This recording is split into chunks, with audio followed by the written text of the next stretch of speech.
warahmatullahi wabarakatuh. Waalaikumsalam warahmatullahi wabarakatuh. Oke, Bapak Ibu semuanya peserta IHT, apa kabarnya hari ini? Alhamdulillah. Alhamdulillah semuanya masih tetap dalam kondisi sehat dan tetap semangat dalam kita melanjutkan IHT untuk sekolah pemula. Alhamdulillah hari ini kita sudah memasuki hari keempat. Adapun materi yang akan kita pelajari hari ini, insya Allah nanti berkaitan dengan capaian pembelajaran. Kami harapkan nanti bisa semuanya aktif, bisa mengikuti pembelajaran dari awal hingga akhir. Namun sebelumnya mari kita awali kegiatan pada hari ini dengan bersama-sama mengucap bacaan basmalah. Bismillahirrahmanirrahim. Baik Bapak Ibu, Ibu-ibu semua ya ini ya. Kita akan presentasikan, saya coba share screen untuk tampilannya. Kelihatan nggih Ibu semua? Ya, Pak. Insya Allah kita akan belajar bersama tentang capaian pembelajaran unit modul pelatihan sekolah penggerak.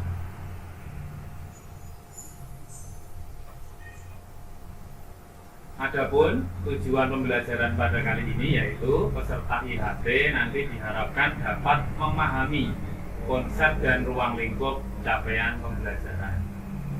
Itu yang pertama. Yang kedua, peserta dapat memahami fase dalam capaian pembelajaran. Namun, sebelum kita jauh melangkah tentang capaian pembelajaran, tentu kita sudah punya banyak pengalaman terkait peran serta Bapak Ibu ketika dulu menjadi guru maupun sebagai kepala sekolah. Ya, ini kita coba untuk menggali kembali, eksplorasi diri, untuk menjawab beberapa pertanyaan awal. Yang pertama, bagaimana pengalaman Bapak Ibu untuk merumuskan tujuan pembelajaran pada mata pelajaran yang Bapak Ibu ampu dalam proses KBM selama ini. Yang kedua, apa harapan Bapak Ibu dalam memahami unit modul yang terkait dengan peran Bapak Ibu semuanya.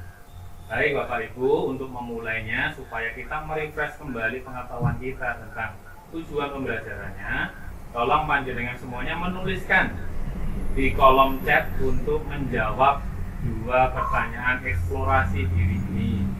Oke, silakan mulai untuk menulis, waktunya 5 menit. Oke, baik Bapak Ibu, sudah waktunya 5 menit. Ini saya sudah melihat beberapa chat yang sudah muncul tentang eksplorasi diri ini untuk menjawab dua pertanyaan ini. Minta tolong nanti yang saya tunjuk untuk bisa membacakan nggih.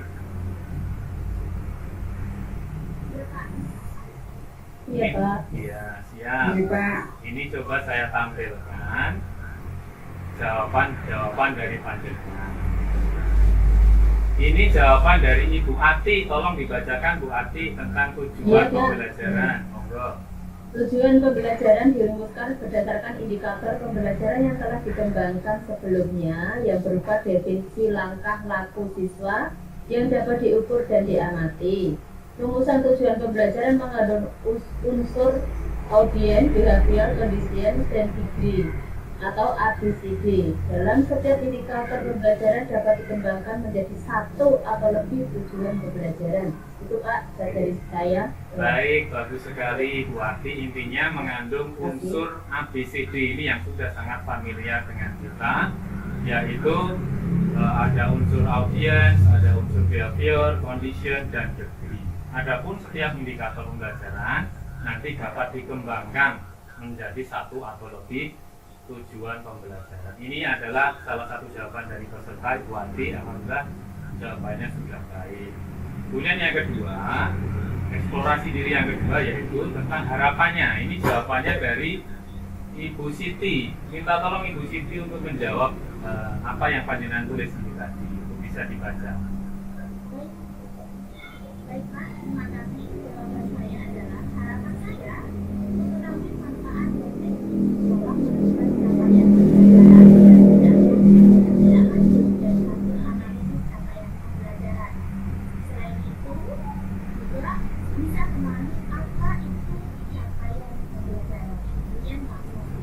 Baik, alhamdulillah ini jawabannya sudah baik semuanya. Akan kita lanjutkan untuk materi berikutnya. Saya kira tadi sudah menjadi fondasi landasan kita untuk bisa memahami lebih lanjut apa itu capaian pembelajaran. Kita lanjutkan ya.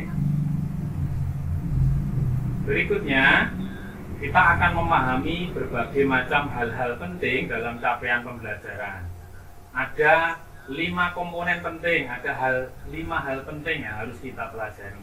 Yang pertama, kita harus paham apa itu capaian pembelajaran, apa itu tujuan capaian pembelajaran, apa itu prinsip capaian pembelajaran, kemudian bagaimana rumusan capaian pembelajaran, yang terakhir komponen-komponen dalam capaian pembelajaran itu apa saja ya. Mari kita pelajari bersama-sama. Yang pertama tentu pengertian dari capaian pembelajaran. Capaian pembelajaran atau biasa kita singkat dengan nama CP itu dikenal juga dengan istilah learning achievement. Achievement standard atau learning outcome adalah pembelajaran output dari pembelajaran yang diinginkan dalam suatu kegiatan pembelajaran. Atau secara sederhana, CP bisa didefinisikan sebagai kompetensi pembelajaran yang harus dicapai peserta didik pada setiap tahap perkembangan peserta didik untuk setiap mata pelajaran pada satuan pendidikan dasar dan pendidikan menengah. Capaian pembelajaran memuat sekumpulan kompetensi dan lingkup materi yang disusun serta komprehensif dalam bentuk narasi. Jadi capaian itu nanti dinarasikan dalam sebuah deskripsi. Kemudian kita lanjutkan tujuan CP apa ya? Kalau dipaut seperti ini adalah untuk mengintegrasikan semua aspek perkembangan anak dengan penekanan pada kesejahteraannya. Tujuan pembelajaran di PAUD adalah memberikan arah yang sesuai dengan usia perkembangan anak, agama, fisik motorik, emosional, bahasa, dan kognitif agar anak siap mengikuti jenjang pendidikan berikutnya, yaitu jenjang kelanjutan dari PAUD, yaitu jenjang SD. Adapun tujuan capaian pembelajaran tingkat SD SMA ini adalah sesuai yang saya deskripsikan di sini, menunjukkan kemajuan belajar yang digambarkan secara vertikal dari satu tingkat ke tingkat yang lain, serta didokumentasikan dalam suatu kerangka kualifikasi. Selain itu, capaian pembelajaran juga harus disertai dengan kriteria penilaian yang tepat yang dapat digunakan untuk menilai bahwa hasil pembelajaran yang diharapkan telah dicapai. Capaian pembelajaran bersama dengan kriteria penilaian, hal tersebut mengidentifikasi capaian pembelajaran sebagai tujuan belajar yang terukur, sehingga dapat disimpulkan bahwa capaian pembelajaran kedudukannya sangat penting dalam pelaksanaan dan penilaian. Pencapaian CP hanya dapat diidentifikasi setelah siswa mengikuti proses pembelajaran melalui penilaian dan harus dapat didemonstrasikan dalam kehidupan nyata. Ini untuk yang tingkat SD dan SMP. Berikutnya kita masuk pada bagian kolaborasi. Maksudnya tadi sudah banyak dijelaskan bagaimana tujuan, bagaimana komponennya. Sekarang kita masuk di ruang kolaborasi. Kita akan berdiskusi bersama. Adapun dari ibu-ibu semuanya ini akan kita bagi menjadi 2 kelompok. Kelompok 1 itu kelompoknya Ibu Ati dengan Ibu Rianti. Kemudian kelompok 2 itu kelompoknya Ibu Siti dengan kelompoknya Ibu Puji. Kelompok 1 ini berdiskusi bagaimana prinsip capaian pembelajaran itu. Kemudian kelompok 2 berdiskusi bagaimana komponen capaian pembelajaran itu, ruang lingkupnya apa saja. Baik, waktunya 15 menit, Ibu semuanya. Iya, Pak. Mari dikerjakan berdasarkan modul yang sudah panjenengan terima. Mari kita buka lagi, kita cari jawaban-jawaban dari hal-hal yang perlu kita diskusikan. Baik, Ibu semuanya sudah 15 menit. Panjenengan semuanya berdiskusi secara kelompok. Mari kita bahas bersama. Yang pertama tentang kelompok 1, prinsip capaian pembelajaran. Monggo ini hasil pekerjaannya dari kelompok 1 untuk bisa ditampilkan. Ya Pak.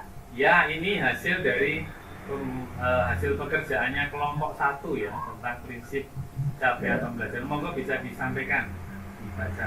Sulianti ya Pak? Iya, bisa. Oke. Baik, Bapak dan Ibu, kita akan mempresentasikan hasil dari kelompok 1, yaitu tentang prinsip-prinsip capaian pembelajaran. Prinsip-prinsip capaian pembelajaran ada beberapa, diantaranya ada satu terukur dan spesifik. Jadi yang dimaksud di sini adalah CP harus dapat diukur secara spesifik berdasarkan hierarki tahapan konseptual proses pembelajaran yang hasil belajarnya dapat digunakan untuk mendiskusikan kemampuan siswa. Baik, ini ya. Dalam proses menetapkan bukti itu yaitu yang satu Pak, lanjut next. Ya. Ini yang kedua prinsipnya monggo dibacakan itu. Yang kedua yaitu fleksibel, artinya sesuai dengan proses dan tahap belajar siswa. Itu cara intinya. Baik. Jadi ya, kemudian yang ketiga. Baik Ibu, ini adalah tentang prinsip-prinsip untuk capaian pembelajaran yang sudah dikerjakan kelompok 1, sudah dipresentasikan. Berikutnya kita berikan kesempatan untuk kelompok 2 untuk menyampaikan hasil dari diskusinya tentang komponen-komponen dalam capaian pembelajaran. Tadi ada Bu Siti ya bersama Ibu Lucy. Monggo bisa ditampilkan untuk hasil diskusinya supaya teman-teman yang lain bisa mempelajari. Monggo Ibu Siti bisa dibacakan.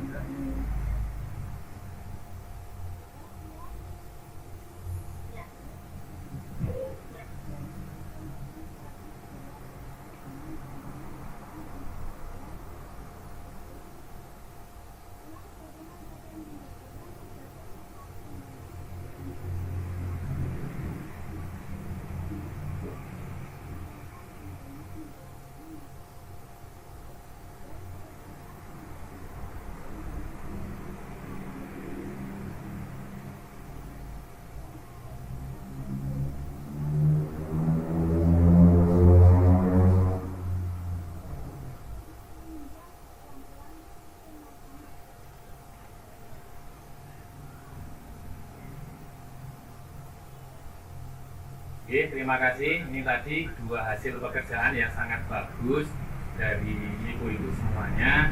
Dalam ruang kolaborasi kita sudah bisa berdiskusi dan menemukan jawaban-jawaban dari 2 pertanyaan penting tadi tentang prinsip capaian pembelajaran dan komponen capaian pembelajaran.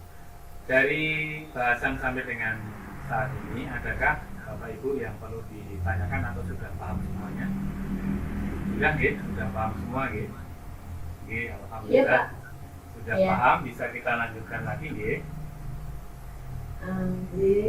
Baik, kita lanjutkan lagi. Tadi sudah sampai komponen. Sekarang komponen yang kedua tadi yang perlu saya sampaikan dari kelompok yang sudah mengerjakan tadi, komponen yang tidak kalah pentingnya yaitu bahwa capaian pembelajaran itu akan dibagi menjadi beberapa fase.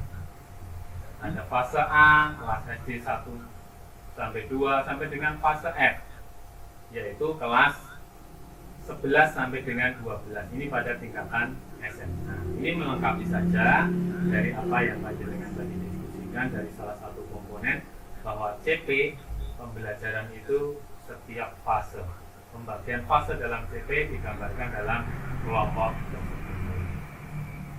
Baik, Bapak Ibu semuanya, karena sudah paham, kita akan masuk untuk tugas mandiri. Ya. Tugas mandiri berupa LK. LK-nya sudah saya siapkan template-nya. Petunjuknya adalah, Bapak Ibu, pilihlah salah satu fase yang sedang Bapak Ibu ampu dalam dokumen capaian pembelajaran pada mata pelajaran yang Bapak Ibu ampu. Pilih salah satu elemen domain dari fase yang Bapak Ibu pilih. Cermati kompetensi yang ingin dicapai pada satu elemen domain yang telah Bapak Ibu pilih tadi. Tentukan gambaran aktivitas ya ini yang sangat penting. Tentukan gambaran aktivitas pembelajaran dari masing-masing kompetensi yang ingin dicapai pada elemen tersebut. Gambaran aktivitas itu disesuaikan dengan kondisi satuan pendidikan Bapak Ibu masing-masing. Jadi gambaran pembelajaran dari satu satuan pendidikan dengan yang lain itu nanti tidak akan sama, kemungkinan tidak akan sama karena ada faktor pertimbangan yang sangat banyak seperti gaya belajar peserta didik, kegemaran peserta didik, kondisi psikis, kemudian fasilitas di satuan pendidikan, kondisi sosial budaya, kemudian kearifan lokal dan lain sebagainya. Tulislah hasil pekerjaan Bapak Ibu dengan jelas dan lengkap, terutama pada kolom faktor pertimbangan penentuan gambaran aktivitas pembelajaran. Deskripsikanlah faktor-faktor tersebut sedetail mungkin sesuai dengan kondisi satuan pendidikan atau sekolah masing-masing. Baik, kita berikan waktu selama 20 menit untuk Bapak Ibu semuanya untuk mengerjakan LK, menentukan gambaran. Sudah jelas ya untuk instruksinya ya Bapak Ibu semuanya? Semoga bisa mulai untuk dikerjakan 30 menit dari sekarang, nanti salah satu bisa bersama. Oke, Bapak Ibu sudah 30 menit, sudah selesai waktunya. Ini sudah beberapa selesai dalam mengerjakan dan bisa presentasi. Saya tunjuk Bu Ati, minta tolong nanti mempresentasikan untuk LK-nya, Ya, Pak. sebagai gambaran untuk rekan-rekan yang lain. Kita ambil salah satu saja. Baik, saya share screen untuk pekerjaannya Bu Ati. Monggo bisa untuk dibaca Ibu.